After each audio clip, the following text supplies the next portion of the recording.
Boa tarde a todos.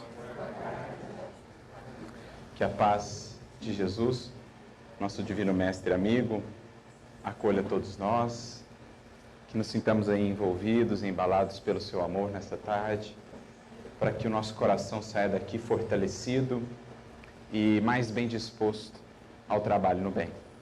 Então é para mim uma imensa alegria estar aqui com vocês, pela primeira vez na cidade de Leme, hoje aqui no Grupo A Caminho da Luz, que possamos todos, sob o amparo do Mestre e daqueles que atuam como seus mensageiros, realmente dar um passo a mais nessa senda em que todos estamos, a caminho da luz, que é a nossa destinação maior.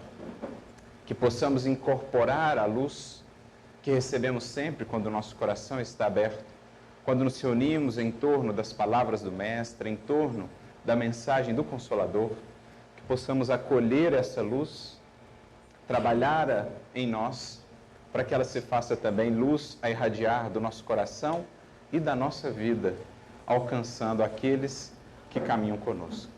Então, é essa a nossa proposta nessa tarde, no clima da mais sincera e pura fraternidade e amorosidade, possamos refletir juntos em torno do quanto já temos recebido de Jesus, da doutrina espírita em nossas vidas, e como nós temos nos relacionado com todo esse conhecimento adquirido. Como nós temos lidado com todo esse arcabouço de revelações, de luzes do mais alto que nos tem visitado em nossa vida, e o que isso realmente tem representado em nossa maneira de caminhar, em nossa postura ao longo da jornada. Por isso nós propusemos esse tema, conhecimento e coerência. Em outras palavras, o que o conhecimento já recebido tem representado em termos de mudança de perspectivas e de condutas em nossa caminhada. E para fazermos essa reflexão, e especialmente para estarmos atentos aos desvios ou aos equívocos que podemos cometer nessa nossa relação com o conhecimento, do não aproveitamento efetivo desse conhecimento, nós vamos retornar ao Evangelho de Jesus. A esse conjunto de lições, a esse conjunto de reflexões do Mestre, que embora tenham sido para nós trazidas há 2000 anos, permanecem tão atuais como nunca. Nós vamos voltar ao Evangelho e refletir ali em torno de algumas posturas que, estejamos certos, ainda permanecem vivas na nossa maneira de nos relacionarmos com a boa nova do Cristo. Porque, embora tenham se passado séculos da vinda e da estada de Jesus entre nós, embora os cenários sejam outros hoje, nós ainda vamos ver determinadas posturas, arquétipos que se mantêm. Quando nós vamos aprendendo a estudar o Evangelho à luz da doutrina espírita, sobretudo conforme Emmanuel vai nos ensinando a ler, nós vamos percebendo que o Evangelho, como os personagens e as posturas ali descritas, eles transcendem aquela circunstância de tempo e de lugar. E eles se reconfiguram à nossa vida hoje. De modo que a gente vai identificando aqueles mesmos personagens de então, presentes na nossa vida hoje, em determinadas posturas nossas.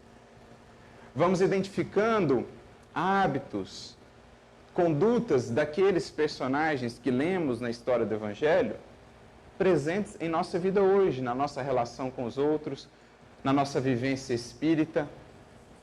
Vamos identificando Pedro, Paulo, Madalena, não o espírito de Pedro, o espírito de Madalena aqui, mas vamos identificando aspectos daqueles personagens em nós, na nossa maneira de nos conduzirmos. A intransigência de um Pedro, o orgulho e a vaidade de um Paulo, as dúvidas de um Tomé. Então, aqueles personagens se transportam à nossa vida.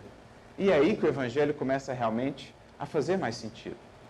Assim também, Aqueles que eram os materialistas daquele tempo seguem hoje no mundo, com novos nomes, em novos cenários, sejam nas academias, os céticos de um modo geral, fora das academias também.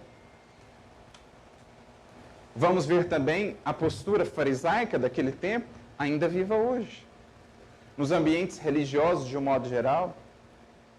Aquela postura do excessivo conhecimento, já da revelação, tendo recebido muito das luzes da revelação espiritual superior, mas muitas vezes numa postura dogmática, numa postura intransigente, numa postura rígida, muito dura, sem efetivamente uma vivência condizente. Assim também vamos ver os gregos de outrora, que eram ou representavam muitas vezes a filosofia materialista daquele tempo, traduzidos hoje na filosofia materialista dos nossos tempos, como dizia, seja na academia ou fora dela. Então, aqueles arquétipos, digamos assim, de personagens e de posturas se atualizam e estão aqui entre nós. E há um em especial que nos interessa hoje, nessa nossa reflexão sobre o conhecimento e a coerência. Vamos conversar sobre a postura justamente dos fariseus. A postura farisaica, que não nos enganemos, não é só uma característica dos tempos de Jesus. Permanece hoje ainda viva essa postura em todas as expressões religiosas do mundo. Também na doutrina espírita, que é a que nos interessa, mais propriamente aqui, porque é a da qual fazemos parte. Então nós vamos ver um diálogo aqui de Jesus com os fariseus, em que Jesus é, de certo modo, mais enérgico, enfático com os fariseus. Aliás, essa é uma constante ao longo de todo o Evangelho. De todos os personagens do Evangelho, digamos assim, quais são aqueles com os quais Jesus se porta de uma maneira mais direta, mais enfática, mais enérgica? Justamente com os fariseus. Por um lado, eram eles também os que mais representavam desafios, os que mais impunham obstáculos a Jesus. A todo momento tentavam levá-lo a um beco sem saída, a todo momento tentavam colocá-lo numa situação difícil em que o mestre, se escolhesse um lado, seria perseguido por um determinado conjunto ou por uma determinada parcela da sociedade. Então, se escolhesse o outro, seria perseguido por outro lado ou por outra parcela da sociedade, mas Jesus sempre com a habilidade de um espírito puro, profundamente amoroso e também profundamente sábio, conseguia se desvencilhar dessas armadilhas. Mas, não poucas vezes, foi o mestre enérgico com os fariseus. E entenderemos logo o porquê. Muitas das parábolas, inclusive, contadas por Jesus, as mais conhecidas. Por exemplo, a parábola do bom samaritano, a parábola do filho pródigo, a parábola da ovelha perdida, da dracma perdida, essas três aparecem juntas no capítulo 15 de Lucas. Essas parábolas, em verdade, foram respostas de Jesus a determinados questionamentos ou críticas dos fariseus. Se olharmos bem o contexto em que Jesus conta as parábolas, veremos que ele está respondendo a determinadas demandas dos fariseus, ou após determinadas críticas, por conta de posturas que ele tinha, por exemplo, o fato dele comer com publicanos e pecadores, a juntar-se a eles em torno de uma mesa de refeição, o que era algo absolutamente inconcebível para um fariseu, sobretudo aqueles mais ortodoxos daquele tempo. É importante, antes aqui, fazendo parênteses, que não generalizemos, não dizemos com estas reflexões que todos os fariseus assim o eram.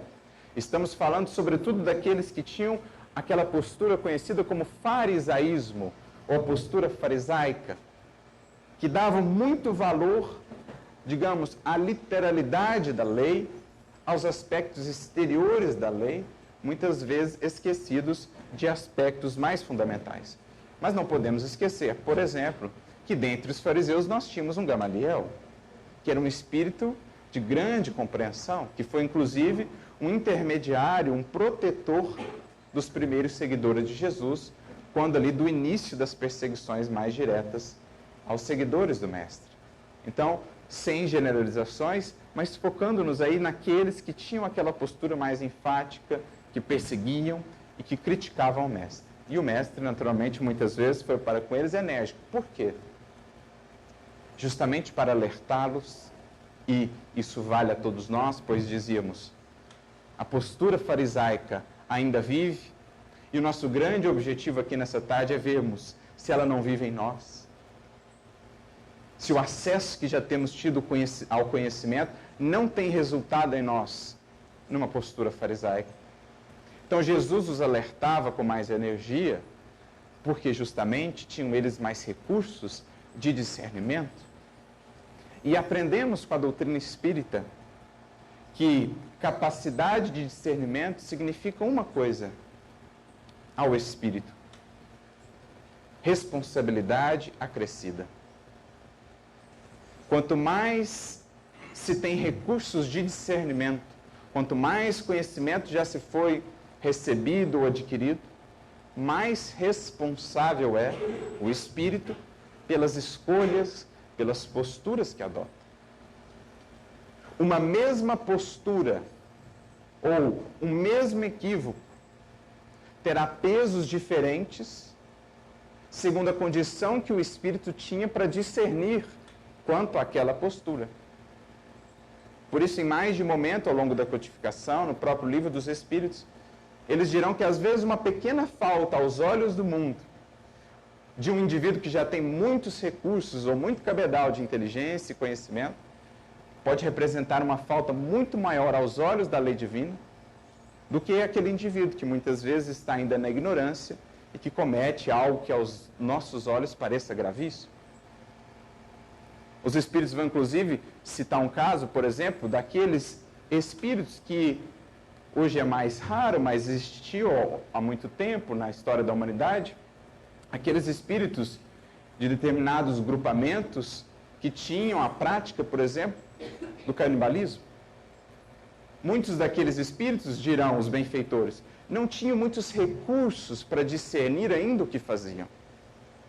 E por isso, muitas vezes, aquele fato, aquela postura sua, era menos grave do que aquele que, já tendo recursos, já tendo acessado o conhecimento, já tendo estudado, cometia uma leve falta que prejudicasse ao seu irmão.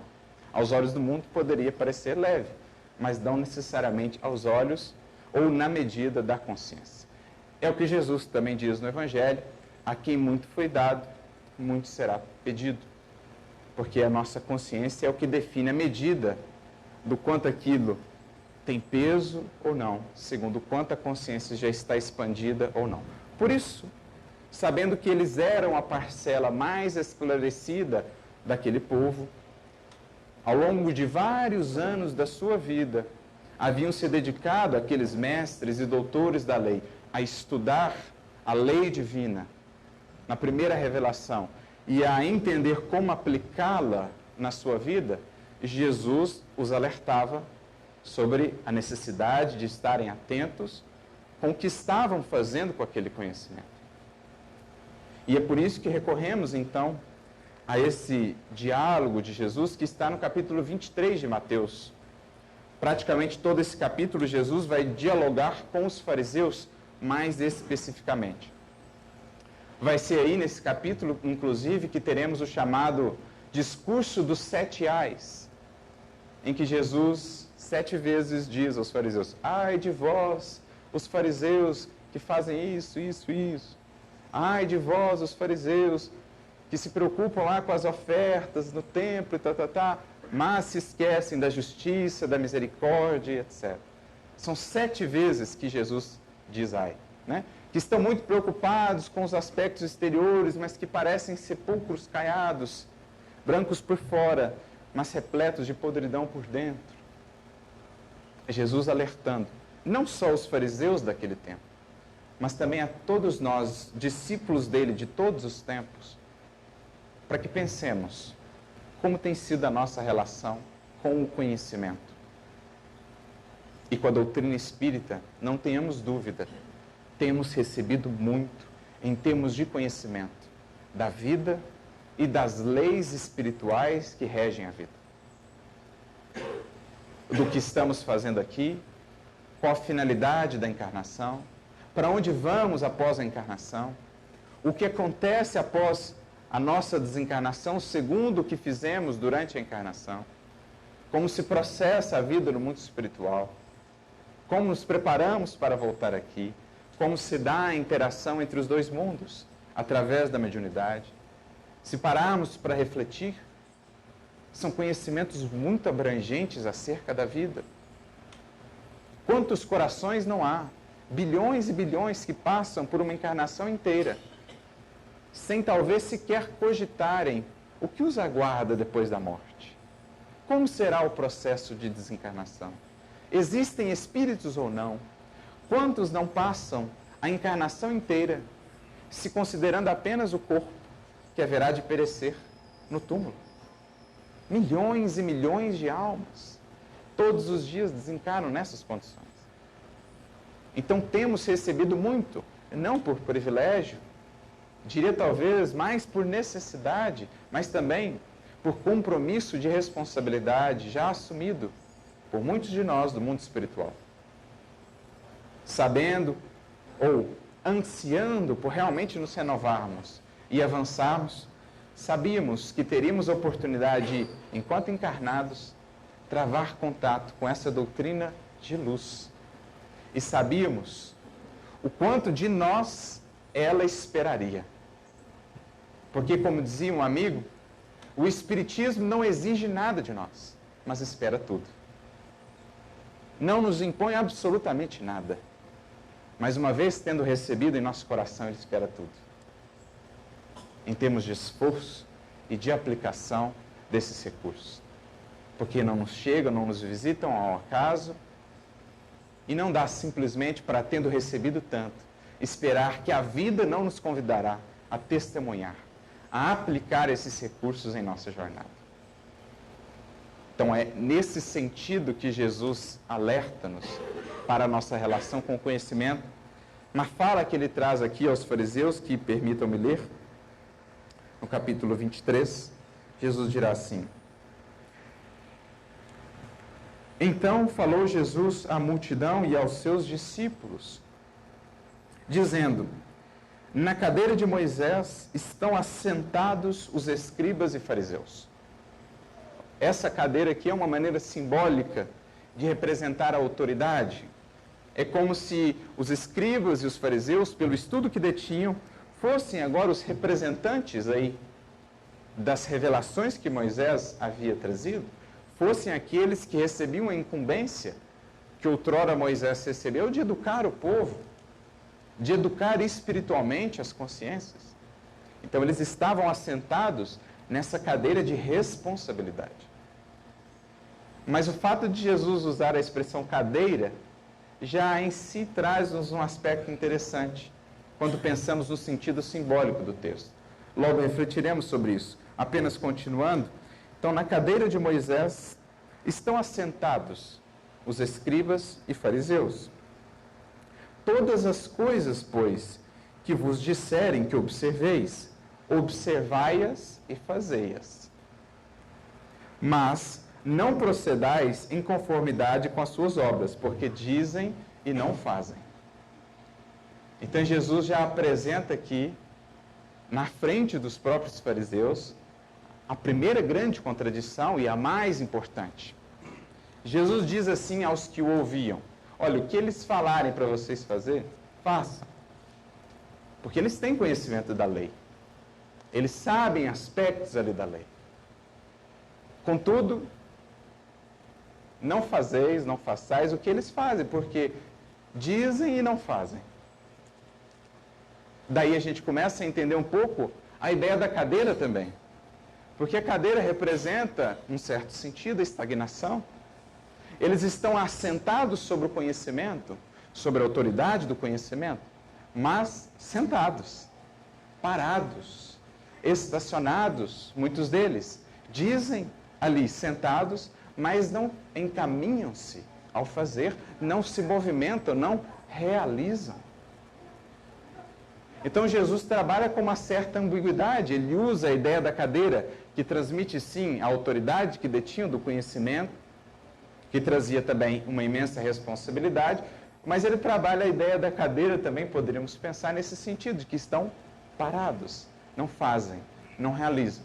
Ficam ali a falar interminavelmente, sem que, no entanto, os vejamos a irem em direção ao campo da prática, da realização. Então, por isso, Jesus já alerta, cuidado com a contradição dos fariseus. E esse é uma das características, se não a característica mais fundamental do farisaísmo. Mais marcante, eu diria. A distância entre o que se sabe e o que se faz. Entre o que se diz e o que se pratica. Então, nesse sentido, numa análise bem sincera do nosso coração e da nossa vida, creio que todos nós, me perdoem se existir alguma exceção, mas creio que todos nós entenderemos já que em algum nível nós somos fariseus. Que em algum nível o farisaísmo vive em nós. Porque se estivéssemos já nessa condição assim tão harmoniosa de que tudo o que falamos, tudo o que sabemos, fazemos, dificilmente estaríamos aqui na Terra ainda na condição de expiação e provas, com tantas dores e tantos sofrimentos e tantas lamúrias. Estaríamos talvez na Terra na condição de missionários. Porque já sabemos, em relação ao Evangelho, a mensagem do Mestre muito. Sobretudo em seus aspectos fundamentais. A humildade, o amor, a renúncia, o perdão, o sacrifício. Mas haveremos de convir a ainda uma distância significativa entre o que sabemos e o que fazemos. Então, nesse sentido, esse diálogo de Jesus, ou esse discurso de Jesus, não mais se direciona apenas aos fariseus de há 2000 anos. Porque nós ainda os temos, um pouquinho mais ou menos em cada um, dentro de nós. A representar, muitas vezes, essa incoerência que ainda marca a nossa vida. Aquilo que já sabemos que deveríamos fazer diante de uma ofensa, diante de um revés, mas o que ainda não fazemos. E essa distância, chamada incoerência, é justamente o que buscamos diminuir. Isso é evoluir, isso é avançar. É aproximar o saber e o fazer. Isso se chama coerência. Isso se chama vencer em nós o farisaísmo. Isso significa deixar a cadeira do conhecimento e ir ao labor, ao campo da prática. Então essa é a primeira e mais marcante característica do farisaísmo, para a qual deveremos estar atentos em nós. Sem desespero, sem autopunição, perceber que em nós ainda há essa distância e se esforçar ao máximo por diminuí-la. Não é de um salto que venceremos os antigos fariseus que temos sido. Ao longo de muitos séculos, muitos de nós, trabalhando no campo da religião, mas ainda bem distantes da coerência. Mas é ter a boa vontade, mais do que isso, a humildade, porque aqui está outra característica marcante dos fariseus. O orgulho de não perceber isso. O simples fato de reconhecermos isso já será em nós um ótimo testemunho de que estamos vencendo ou realmente desejamos vencer o farisaísmo.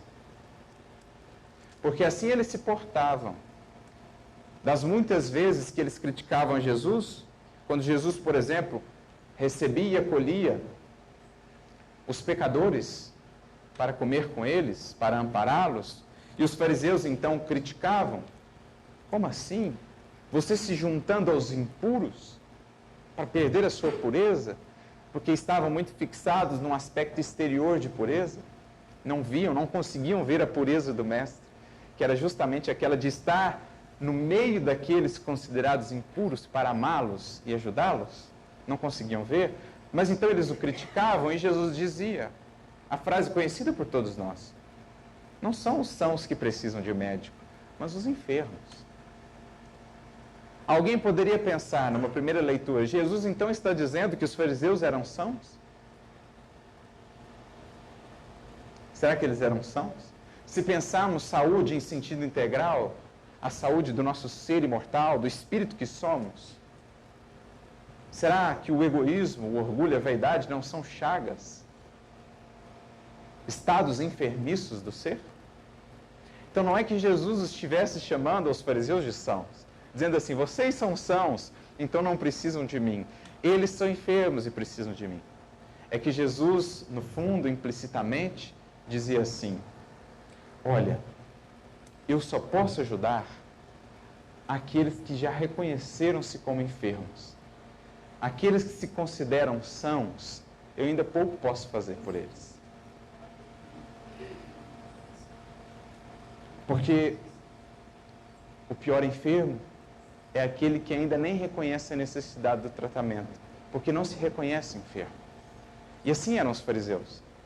Absolutamente enfermos da alma, pelo orgulho, pela vaidade, pela indiferença que os marcava, sentados lá na cadeira de autoridade, mas absolutamente indiferentes aos sofredores, aos arrependidos, e consideravam-se sãos, puros. E Jesus, então, voltando-se a ele, diz, olha, por enquanto ainda não os posso auxiliar, porque ainda se consideram sãos. Então, essa é outra característica do farisaísmo. Por isso falamos que o simples fato de reconhecermos em nós que estamos ainda muito distantes do que realmente precisamos fazer, já é sinal de humildade. Já é sinal de uma pequena vitória em relação aos fariseus que temos sido. Então, é entrar nesse processo de humildade, de um sincero olhar para nós mesmos e ver qual a distância a percorrer entre o que sei e o que faço.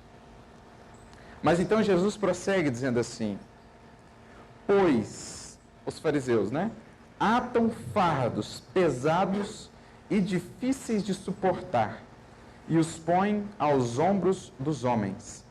Eles, porém, nem com o dedo querem movê-los. Então Jesus está apresentando quais são alguns dos sintomas, algumas das características que decorrem dessa postura do farisaísmo. A primeira, a gente já falava, a ideia da cadeira, Acomodação, muitas vezes. Que anda de braços dados, como diz Jesus aqui, a exigência, a cobrança e aos julgamentos. Muito longe, o fariseu muitas vezes está ainda de produzir aquele fruto que ele cobra do outro. Muito longe, muitas vezes, o fariseu está ainda daquela postura que ele espera do outro. Mas, no entanto, ele cobra do outro. É o que Jesus está dizendo. Eu coloco um tremendo fardo de cobrança no outro. Na maneira como ele tem se conduzido. Mas ele não pode fazer isso. Onde já se viu fazer isso? Quem já viu? Como é que pode? Mas ele mesmo não percebe que aquela cobrança que ele faz, ele mesmo está ainda muitas vezes longe de atender. Espera do outro compreensão, quando ele mesmo não compreende. Espera do outro, muitas vezes, espírito de renúncia, quando ele muitas vezes não renuncia aos seus caprichos e interesses. Espera do outro perdão, quando muitas vezes ele não está disposto a perdoar. Espera do outro caridade, humildade, quando ele muitas vezes está longe ainda dessa postura. Então essa é uma característica também do farisaísmo. Pelo próprio orgulho que o ilude acerca das qualidades que julga ter, mas ainda não tem, ele espera que o outro tenha essas qualidades que ele julga ter, mas ainda não tem. Então ata fardos muito pesados sobre os ombros dos outros, com a postura de exigência, de cobrança, de intransigência, de dureza, sendo que ele mesmo não tem avançado naquele sentido e naquela vivência. Então essa é uma postura que anda de braços dados com a acomodação. com o orgulho, com a vaidade. O indivíduo se encastela numa falsa imagem dele mesmo, julgando-se superior demais, quando longe está de ter aquelas qualidades. E assim, se sente no direito de cobrar todos os demais, de ser duro com aqueles que caem, porque se julga infalível. Assim era a postura de Simão Pedro, antes de uma experiência mais profunda com Jesus. Simão Pedro era intransigente, era duro. Com aquilo que havia conhecido da mensagem do Mestre, havia se colocado nessa posição meio que farisaica. Embora não fosse assim uma grande inteligência, não tinha muitos estudos, mas com o pouco que recebeu ali, pouco que na verdade era muito, ao longo daqueles 3 anos, se considerava Pedro um exemplo de seguidor de Jesus, e por isso os pecadores que se aproximavam do Mestre eram por ele recebidos com muita dureza. Até um dia em que, desmanchando-se o seu castelo do orgulho e da vaidade, na negação, como todos sabemos, ele viu ainda a sua fragilidade. E ali então ele pôde melhor compreender a posição dos seus irmãos em queda, dos seus irmãos rogando auxílio, dos seus irmãos arrependidos, porque ele desceu, saiu daquela cadeira de fariseu e foi chamado ao campo da prática.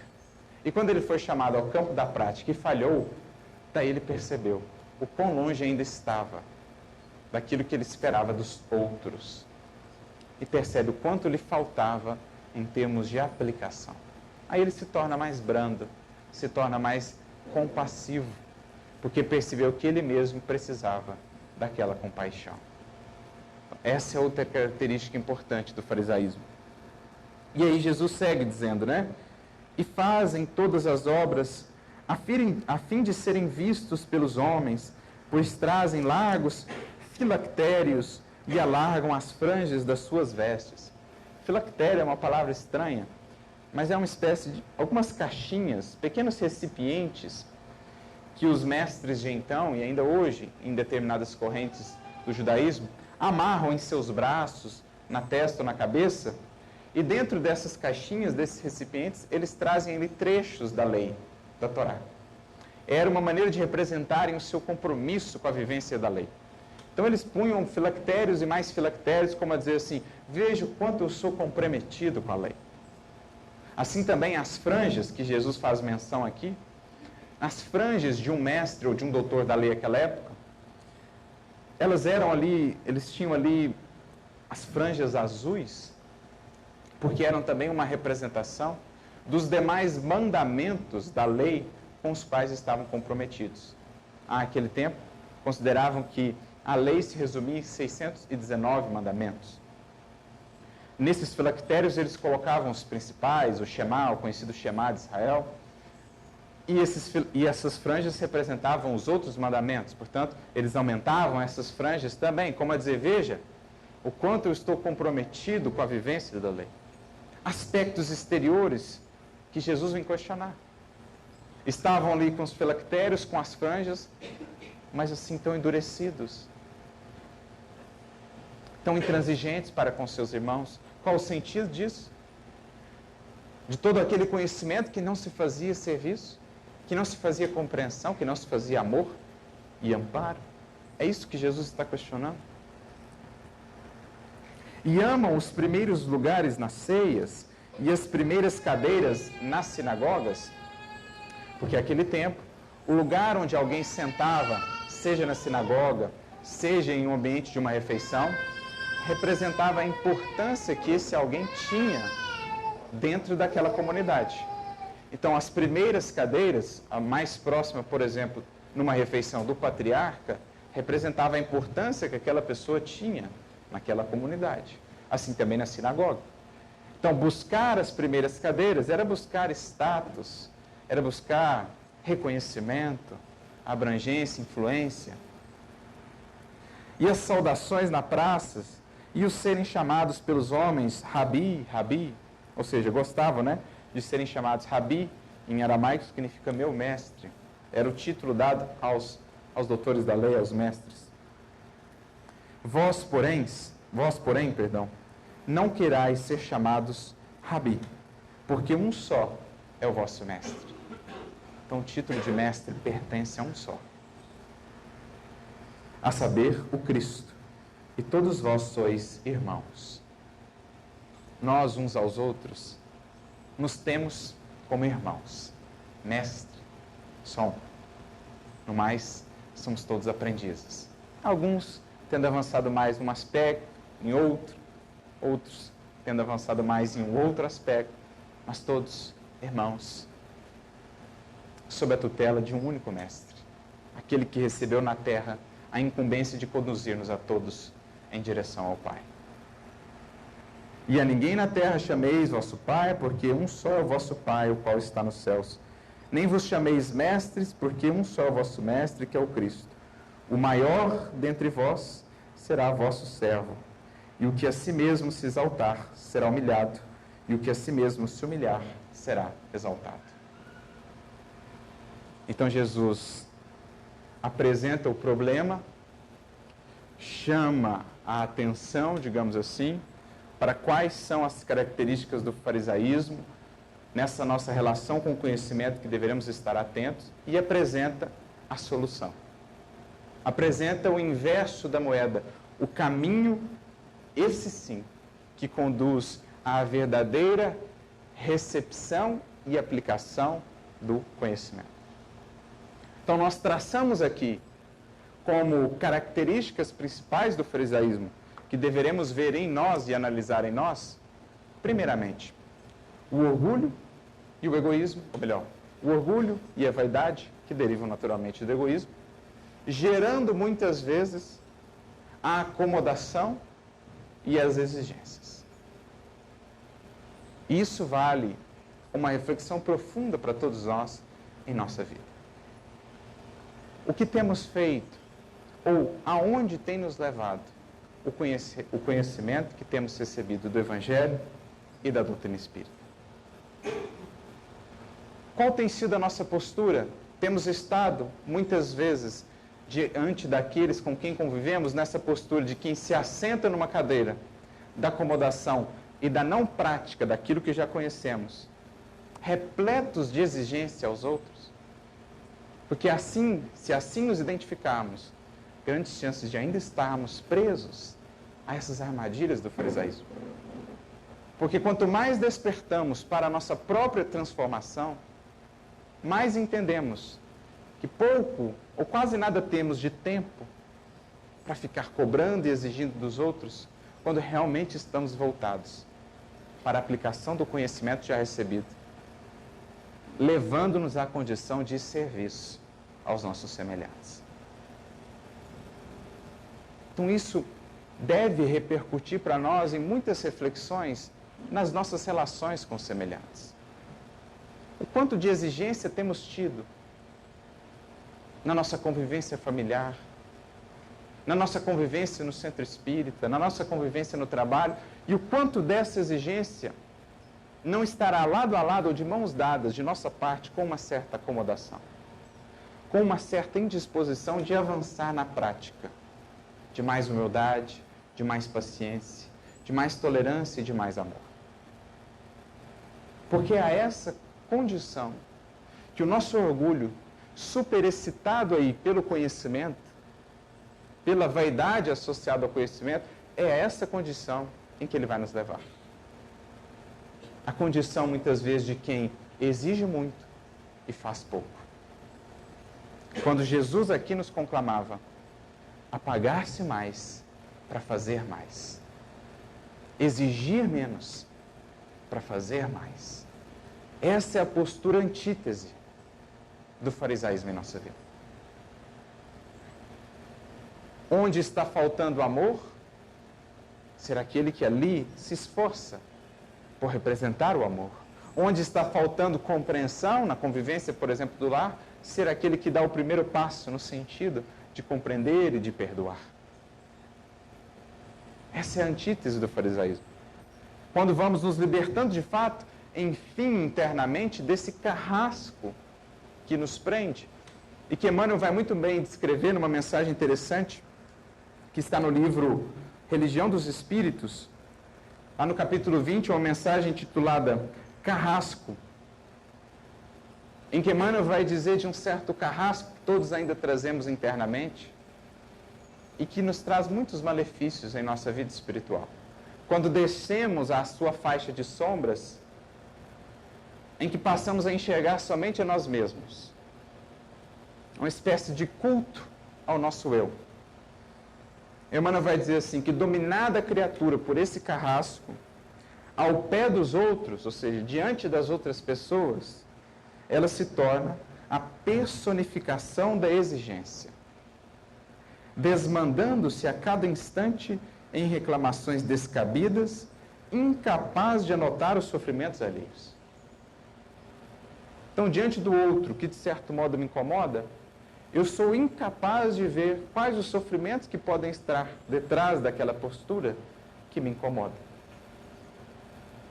Consigo apenas exigir. Imaginemos se fosse assim a postura de Jesus para conosco.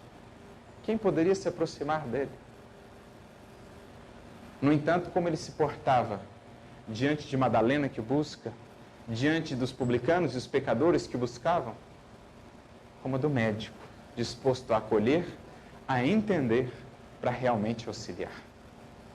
Então, ao invés de manter a postura ali, sentado na cadeira da autoridade que ele detinha, ele, como nenhum dos fariseus, tinha o direito, talvez, de exigir, de apontar, de julgar, porque tinha autoridade moral para fazê-lo, ele decide se abaixar, fazer-se na posição de servo para então lavar os pés dos discípulos ainda marcados pela lama das paixões, das imperfeições, de quem ainda caminha na terra, porque não é anjo. Assim ele se propunha a fazer. Mas quando nos associamos a esse carrasco aqui que vive em nós, em nosso interior, ao pé dos outros, ao invés de lavarmos os pés no sentido de ampararmos eles na sua purificação, somos aqueles que exigem, que cobram, que criticam, que julgam. Pisa nas dores do próximo com a dureza do bronze e recebe-lhe as petições com a agressividade do espinheiro, expelindo pragas e maldições. Onde surge, pede os primeiros lugares. Então, o chamamento a se colocar acima do que se é, o anseio por destaque, por chamar a atenção. E se nos negam, à face das tarefas que a Previdência organiza, não se peja de evocar direitos imaginários, condenando sem análise tudo quanto se lhe expõe ao discernimento. Desatendida nos caprichos particulares com que se aproxima dos setores de luta que desconhece, mastiga a maledicência ou gargalha o sarcasmo, lançando lodo e veneno sobre nomes e circunstâncias que demandam respeito. Então, quando não é atendido em seus interesses, usa-se do sarcasmo, da maledicência, para diminuir os outros, como se assim pudesse se exalçar, subir acima dos demais. Se alguém formula ponderações, buscando-lhe o ânimo, a sensatez, grita, desesperada, a criatura, contra tudo que não seja adoração a si mesma, na falsa estimativa dos minguados valores que carrega no fardo da ignorância e da basófia. Então, minguados valores que ela superestima, supervaloriza. E então, a pessoa, invigilante, infeliz, assim transformada em temível fantasma de incompreensão e de intransigência, enrodilha-se na própria sombra, como a tartaruga na carapaça, e em lastimável isolamento de espírito. Parece que a gente está vendo a mesma descrição que Jesus trouxe lá dos fariseus. Isolados, presos no orgulho, na vaidade, sentados, estagnados, colocando fardos pesadíssimos sobre os outros, sem a disposição de minimamente com o dedo os mover. É isso que Emmanuel está aqui a descrever para a gente. Então, como a tartaruga na carapaça, em lastimável isolamento do espírito, não sabe entender ou perdoar para ser também perdoado e entendido. Porque essa é a característica do fariseu.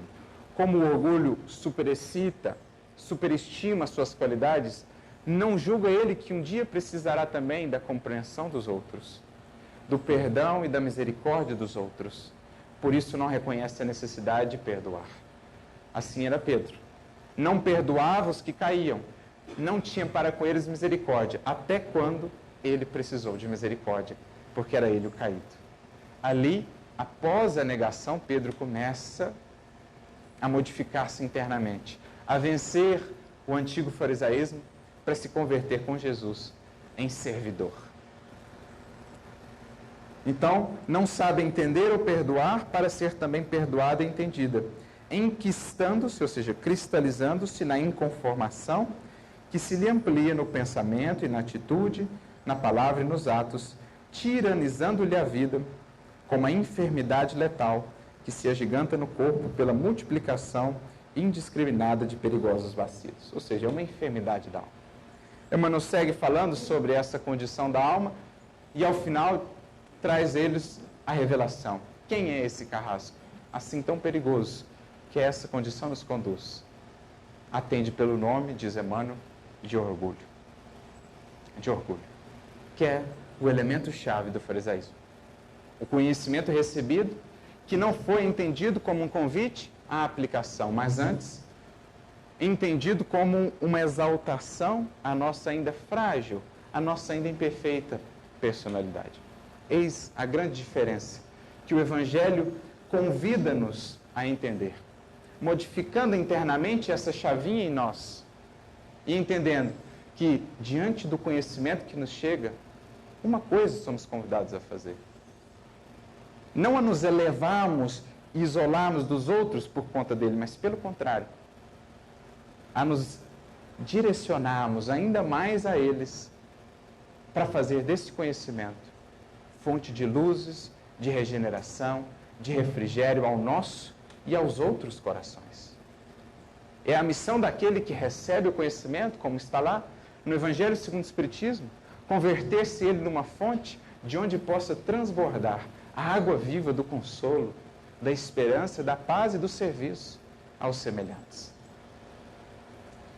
O conhecimento é convite premente à coerência da aplicação, a diminuirmos a distância entre o que sabemos e fazemos. Porque é por isso, muitas vezes, que as revelações do alto têm sido assim, tão pouco compreendidas no mundo. Justamente por aqueles que deveríamos expressá-las e levá-las adiante. Como veem uma coisa naquilo que falamos e outra coisa naquilo que fazemos, muitos dos corações resistentes ainda à mensagem se fecham ainda mais, porque veem, olha só, a discrepância é o que Jesus dizia. Se o sal não salga, para nada mais serve senão para ser pisado pelos homens. Assim, em geral, tem se dado com a religião. É o farisaísmo que temos cultivado secularmente que a tem tornado assim tão desacreditada no mundo, seja o cristianismo, seja qualquer outra. Por isso me recordo aqui de Emmanuel, numa mensagem muito interessante que está no livro Caminho, Verdade e Vida, capítulo 49, intitulada Saber e Fazer, em que ele vai dizer assim, que de um modo geral as religiões apenas ensinam o caminho do bem. Todas elas têm muitos servidores, serventuários, crentes e propagandistas, ou seja, divulgadores. Mas, e aqui é um ponto importante, os apóstolos de cada uma delas escasseiam cada vez mais. Há sempre muita gente indicada, ou preparada, ou disposta, acrescenta ele, a indicar os caminhos. É a palavra dos que sabem. Raras, no entanto, são as criaturas que penetram realmente os caminhos, muitas vezes em silêncio, abandonadas e incompreendidas. O caminho da vivência e da exemplificação é o esforço supremo dos que fazem. Então é um alerta que Emmanuel nos traz. Escasseiam-se no mundo, especialmente no âmbito das religiões, do cristianismo, do espiritismo, aqueles que, mais do que simples divulgadores, simples frequentadores, ousam ser, ou têm a coragem de ser, ou buscar, uma vida apostolar, sem qualquer pretensão de sermos grandes luminares do Cristo, apóstolos seus, mas minimamente indivíduos e corações onde se possa ver, na sinceridade da vivência, esse esforço enorme pela coerência. Creio que essa é a palavra de ordem do nosso mundo de hoje. Coerência. Porque o mundo está saturado da falta dela. E a única solução é trazê-la ao mundo. O que já sabemos, o esforço constante e incessante por converter no que fazemos. Há uma outra mensagem dele com o mesmo título, inclusive, agora no livro Caminho Espírita, capítulo 47, em que ele diz assim: se nos esforçássemos já por fazer o melhor do que já conhecemos, transferindo ideias e planos superiores das linhas teóricas para o terreno da prática e da realização, já estaríamos já muito guindados à condição de numes apostolares das doutrinas redentoras que apregoamos, adiantando o relógio da evolução terrestre. Traduzindo, o que Emmanuel está nos dizendo: se existisse de nossa parte um sincero, um verdadeiro compromisso por trazer a cada dia mais pouco do que já sabemos das linhas teóricas para o plano da realização, há muitos anos, talvez, ou séculos, estaríamos colocados na posição de numes apostolares das doutrinas que apregoamos, adiantando o relógio da evolução terrestre.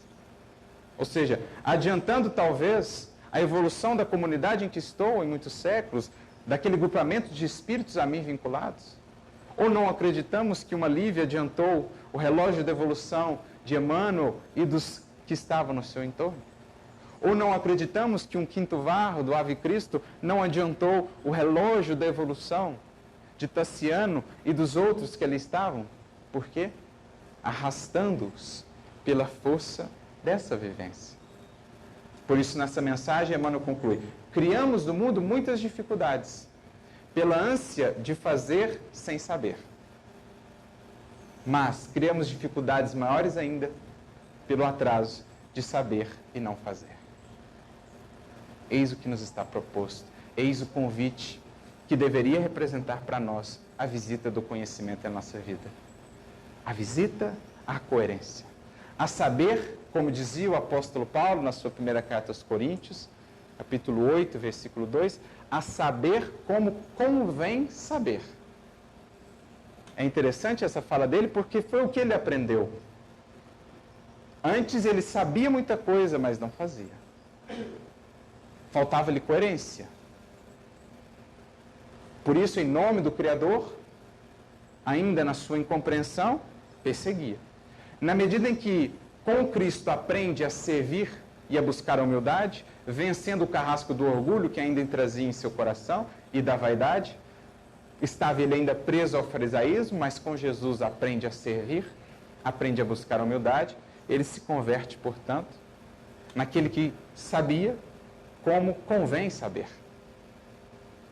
Por isso, talvez o bonito símbolo do vaso de barro, ele vai nos definir também como sendo vasos de barro.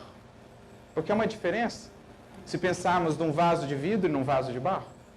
Coloquemos um pouco de água num vaso de vidro e um pouco de água num vaso de barro. Passado um tempo, no vaso de vidro haverá o mesmo tanto de água, mas no vaso de barro haverá menos água, porque o vaso de barro absorve a água que recebe. Assim é aquele que conhece, absorve para si e tem o que dar para os outros. Enquanto muitas vezes, no farisaísmo, absorvemos muita água que queremos dar aos outros sem nada absorver para nós. Por isso ele diz, somos vasos de barro. Ele era um vaso de barro. Ele aprendeu com Jesus a absorver aquela água, a servir, a amar, para então ter o que dar. A água viva do consolo, do apoio, da iluminação. Por isso ele cunha essa sua frase na carta aos Coríntios que dizíamos, ele dizia, se alguém julga saber alguma coisa, ainda não sabe como convém saber. Em outras palavras, se o conhecimento tem sido em nossa vida uma fonte de orgulho, de ufania, de mais-valia. Ah, veja quanto eu sei, ao invés de ser um convite ao serviço e à difusão, à semeadura de bênçãos, ainda não sabemos como convém saber. Eis o convite que nos está posto. Receber o conhecimento, não para nos colocarmos numa torre de marfim, nos assentarmos na cadeira da autoridade e da sabedoria, mas sim para nos dirigirmos ainda mais aos que ignoram, aos que não sabem, aos que não conhecem, aos que não amam, aos que ainda não sabem perdoar, para pelo testemunho levar algo de novo, algo de luminoso àqueles corações. Esse será o nosso convite. Irmos ao serviço com Jesus. Isso é saber como convém saber. Essa é a grande meta para todos nós que temos recebido tanto do Mestre, com o Mestre. Converter essa luz em parcela de nós mesmos. Converter a luz que recebemos de fora, através dos estudos, através dos diálogos, das reflexões, convertê-la agora em algo que faz parte de nós, digeri-la efetivamente, para que então agora, fazendo parte de nós, possa ser, por onde passarmos, instrumento de despertamento, de consolo e elevação aos outros corações. Foi essa jornada que Paulo trilhou, foi essa jornada que com Jesus ele aprendeu. Receber para doar. Porque todo aquele que sabe, dirá Emmanuel, passa a ser devedor daquele que ignora. Todo aquele que ama, dirá Emmanuel, passa a ser devedor daquele que ainda não ama. Todo aquele que já compreende, passa a ser devedor do que ainda não compreende. E todo aquele que já conhece o Cristo de Deus, passa a ser devedor daquele que ainda não o conhece. Que ele, portanto, nos auxilie a sermos os vasos de barro que tomam a água para si, para se dessedentarem e se refazerem, regenerarem com o Mestre da vida.